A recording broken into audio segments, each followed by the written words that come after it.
Enfield is an adopted girl. She was taken in by her parents when only a baby. She's now 20. Lynette has never seen the mother who bore her or the father who helped conceive her. She knows only one set of parents today. Lynette has 2 natural-born brothers and an adopted sister. Well, I discovered that I was adopted when I was about 7, and I was going to the hospital to have my tonsils out, and my mother and I were sitting down by the fire getting ready to go to the hospital, and she started to tell me about it.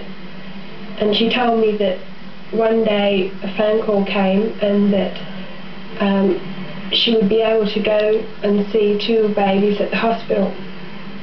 And she told me that she went there and I was the best one out of the 2, so she chose me. Well, since those days, have you asked your mother much about your real mother? When I was about 15, well, I often thought, you know, that I'd like to see what my mother looked like and to see if she looked like me or what kind of a nature she had or something like that, but not now. I don't worry now.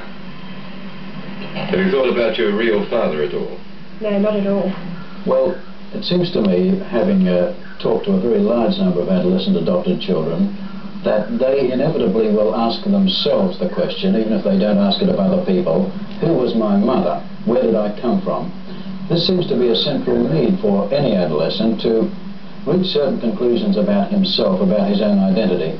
I'm astounded at the ignorance in the community at large concerning behaviour disorders and their origins, and a good many adopting parents certainly believe that when, say, moral or ethical difficulties appear in their adopted children, that these are manifestations of disorders or moral diseases in the natural mother. Of course, this can provide the adopting parent with some escape from looking at perhaps what might be the real causes in the family.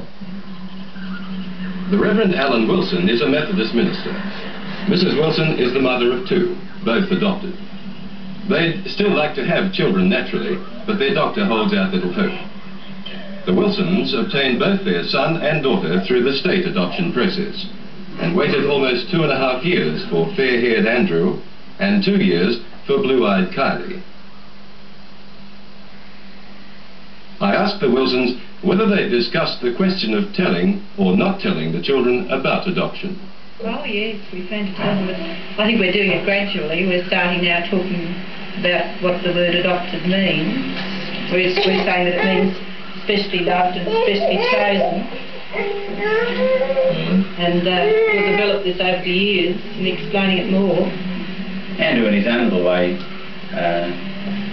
knows the word adopted and knows it means specially loved, because this is what it means to us in a very real sense. These children are very specially loved, because I guess we've had perhaps more disappointments than natural parents do in waiting for children. Queensland is the one state different from all others in its adoption procedures, preferring to bypass the judicial